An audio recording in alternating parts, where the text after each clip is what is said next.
How are things going this morning? Well, having visited San Juan SDA and now being a tranquil government, we see that the schools are in a full state of preparedness for the exam. The children are out. They have all of their protocols in place for entry in terms of health and safety. The spacing in terms of how they lay out the desks and chairs, that is in order and in line with the health regulations. The children seem to be quite excited and happy to be out today to do their examination, the parents as well. And so, of course, we at the ministry are very happy to be able to have this exam happen today. It's been an uncertain time for our students. They have not been in school since March of 2020, and so we are very happy to be able to do that. I want to thank the staff at the ministry. SEA is a huge undertaking. It's a mammoth task, and in this environment, it was a lot more difficult, and I want to thank the staff for doing what was necessary to bring us to this point. And of course, the teachers, the parents, students themselves for showing the resilience and ensuring that we can have the exam go off today. Was there any challenges at all this morning that you heard of? I know the exam hasn't started as yet, but parents probably getting difficulty to come. Any kind of form of challenges that you may have heard by chance? I haven't heard anything come up as yet this morning. With an exam of this size, we have over 19,000 students writing. So there may be things that come up from time to time. As of now, nothing has reached to my ear. Parents and teachers are wondering, is the ministry any closer on a decision on the possible reopening in September? Well, the ministry's decision to reopen and how we reopen will be defined by our health circumstances, and so we take the guidance of the Ministry of Health. However, we have already started our discussions with stakeholders to bring together a guideline document, such as we had for 2020-21, so that we can look at the possible reopening in terms of a physical sense, which is what we intend to get to. The Prime Minister has spoken very clearly on his hopes that this will happen. So we are working with that in mind to look at a guideline document that envisages a physical reopening in some sort in September.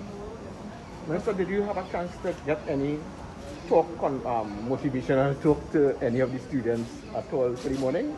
Well, I just had a chat with those in there. I mean, I don't want to, get in and disturb their equilibrium and their peace, but I just had a little talk with some of the students here at Tranquil, some of the students also who are doing the concessions, some of the special students, and they're all very excited and they're ready to go. So I'm happy to interact with them that day. And what else happens during the course of this day when it's over? Would you be visiting? Or? Well, today is cabinet, so usually I would. Last year I did, but because it's cabinet today, I won't be coming back out before the end of the exam. Minister, you said previously that the ministry plans to seek out students who haven't been showing up for online classes, not collecting packages. How is that progressing, and how does the ministry plan to deal with these students in the upcoming academic year? Well, there are two agencies we have to work closely with, the police service as well as the Ministry of Social Development. So we have engaged both of them. In fact, we have sent a list of students that we need assistance with making contact with their parents. We've sent that to police, and we're going to follow up with them to ensure that we get some contact. The ministry is constrained by not being able to contact some students and parents. And once you don't have that contact, it's impossible for us to engage the students in any way. So we do need the help of the police, and they have been always helping. So we have sent a formal list asking them to assist us with those, and there are students as well from the ministry that we need direct engagement with social development, so we are pursuing on those both lines. However, we have done a learning loss survey, and that has been sent out to teachers and so on, so we are now analyzing those results and putting together the report, and that will form a part of how our schools operate in September with respect to meeting that learning loss gap that we know globally exists. So we are going to be putting measures in place in our country to ensure that those who would not have been engaged for one reason or the other, and just to make the point that the lack of devices is not the only reason students are not engaged. There are students who had everything and yet could not make that transition. So we are putting strategies in place to deal with that come September. Yes.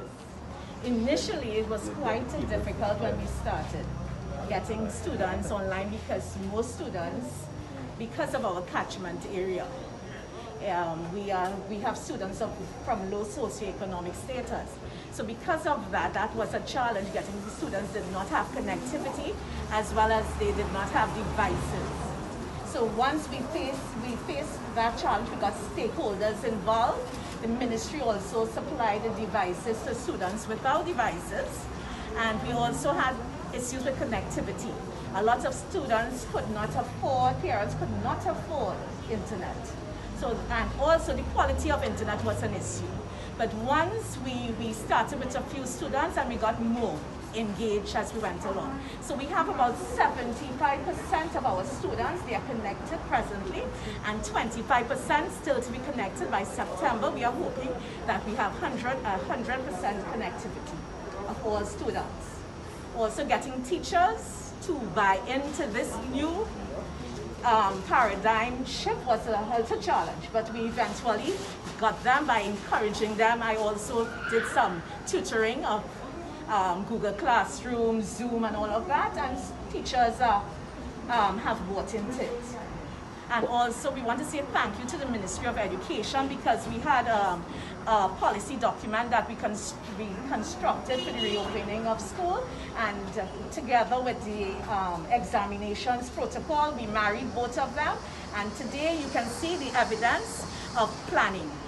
So I just want to also say thank you to the teachers who went beyond the call of duty. And I'm so happy that the minister is here, and I'm expecting, because she's here, she has motivated our students. So I'm expecting SCA success. I'm expecting good success from my students. Thank you. What happens at the end when the parents have to come and pick up their children? And all right. Students will not be allowed to move. They would be in their seats most of the time. They would get time to go to the toilets. And back, we have put everything in place according to the health protocols. So parents, we gave them a time to come. They would be seated when we are dismissed, and teachers would go to the testers would go to the gate, and they would inquire of the parents and what child they are here for, and we would escort them to the gate. So all students will be seated. all right, thank you very much. Approximately how many students are writing the exam? We have 63. 63. Okay. 63. Thank you. Thank you.